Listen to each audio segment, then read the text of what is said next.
Om Swastiastu, selamat pagi. Semoga semua dalam keadaan sehat dan berbahagia. Berjumpa kembali dengan saya, Inyoman Sutarjana. Saya akan membagikan sedikit materi agama Hindu.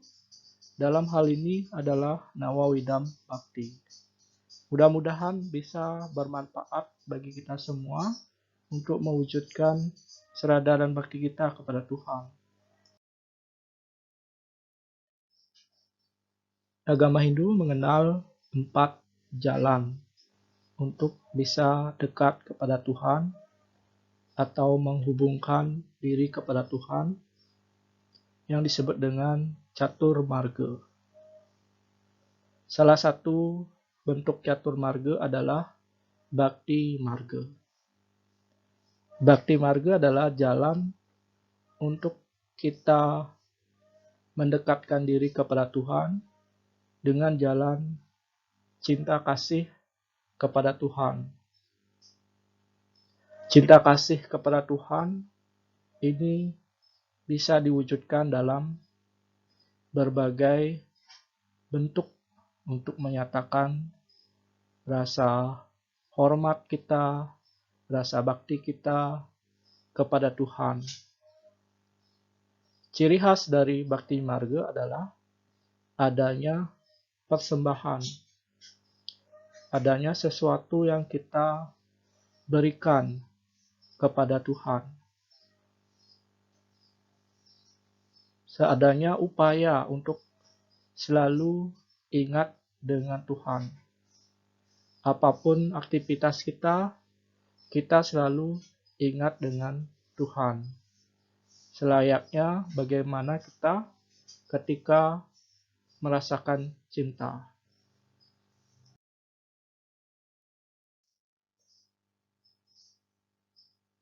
Agama Hindu mengenal filosofi swastika. Swastika artinya selamat ataupun selaras. Dalam swastika ini ada bagian yang mendasar yaitu tapak dara. Tapak dara maknanya adalah selaras, harmonis antara hubungan vertikal dan horizontal. Hubungan vertikal ini dijelaskan sebagai hubungan umat kepada Tuhan, Atman kepada Brahman. Dalam Trihita Karana, hubungan ini disebut dengan parhyangan, hubungan yang harmonis antara kita kepada Tuhan.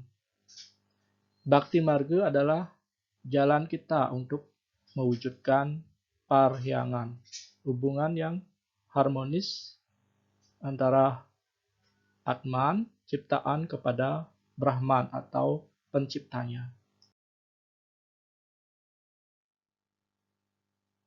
Cinta dapat diwujudkan dalam berbagai bentuk.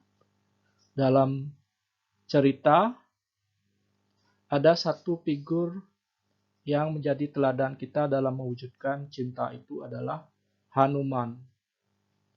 Hanuman ini mewujudkan cintanya kepada Tuhan, yaitu kepada Rama, dalam berbagai aktivitas. Dengan selalu mengingat nama suci Rama, menembangkan atau mengidungkan nama suci Tuhan, hingga melakukan apapun untuk keselamatan atau kebahagiaan Rama. Perwujudan Nawawidam Bhakti ini ada 9. Dari namanya Nawa artinya 9. Srawanam, Wandanam, Kirtanam, Arcanam, Semaranam, Dasyam, Sakyam atau Sakyanam, Atmaniwedanam, dan Padasewanam.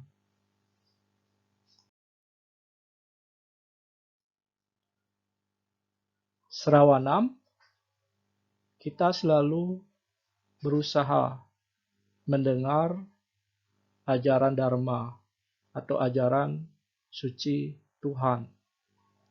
Ada banyak caranya, dengan mendengarkan lantunan Dharma Gita, mendengarkan ceramah rohani atau dharma wacana,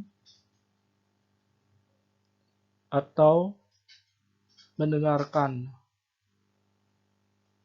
pembacaan atau petikan sloka kitab suci Weda. Yang kedua, Wandanam, ini terkait dengan Srawanam. Wandanam artinya membaca. Kita meluangkan waktu membaca kitab suci. Kita mengenal Bhagavad Gita sebagai intisari dari Caturveda. Kita bisa membaca Bhagavad Gita dalam waktu luang kita. Kemudian Kirtanam artinya menyanyikan. Kita menyanyikan lagu kerohanian, ada Dharma Gita ya, dari Sekar Madya ataupun Sekar Agung. Kita bisa menyanyikan lagu-lagu untuk mengagungkan kemuliaan Tuhan.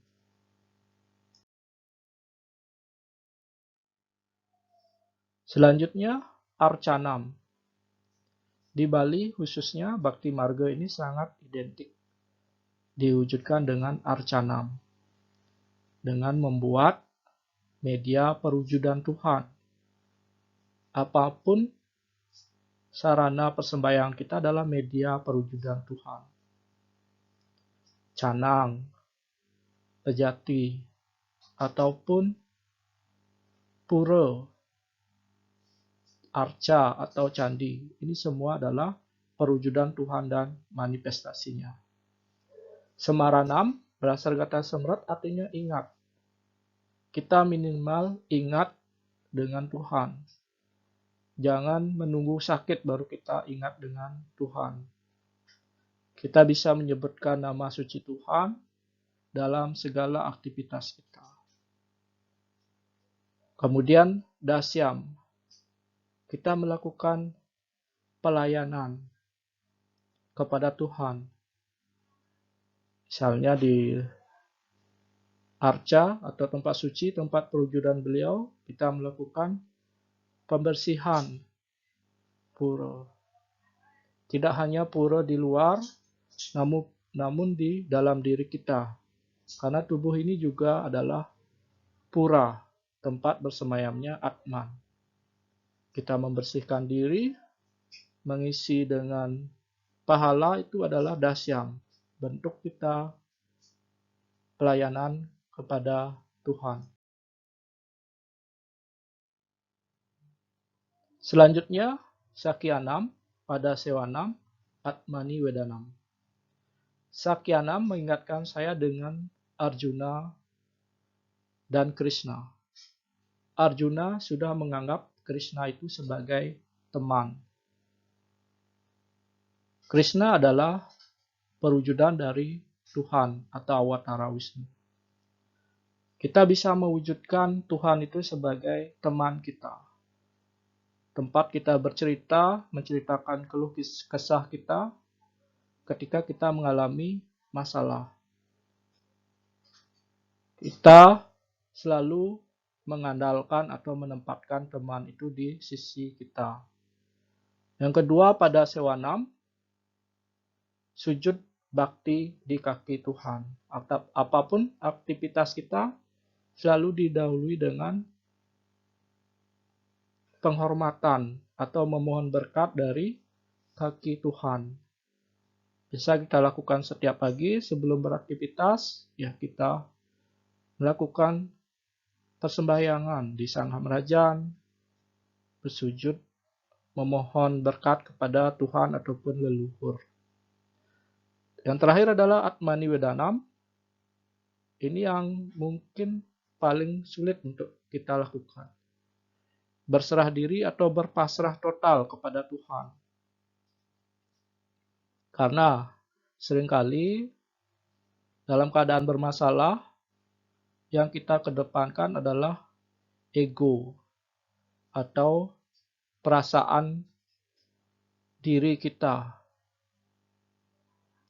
Kita masih belum bisa menyerahkan segalanya kepada Tuhan. atau berserah atau bertotal kepada Tuhan. Nah, seringkali ketika kita mampu berpasrah atau bertotal kepada Tuhan, ketika itu Tuhan akan membantu kita atau berkat Tuhan itu sangat nyata. Sedikit tentang Nawawidam Bhakti, dapat kita simpulkan bahwa Nawawidam Bhakti ini adalah perwujudan dari Bhakti Marga. Jalan Bhakti itu adalah jalan cinta kita kepada Tuhan. Cinta ini hendaknya diwujudkan dalam berbagai aktivitas atau kegiatan kita. Dalam nyanyian, dengan melayani, dengan membuat bentuk perwujudan. Cinta ini ada 9 perwujudan atau Nawawidam Bhakti yang bisa kita jadikan sebagai sadana atau latihan spiritual sehari-hari untuk meningkatkan serada dan bakti kita atau kesadaran diri kita untuk mewujudkan jagat hita dan moksa. Kebahagiaan jasmani dan rohani, sehat secara jasmani dan mental.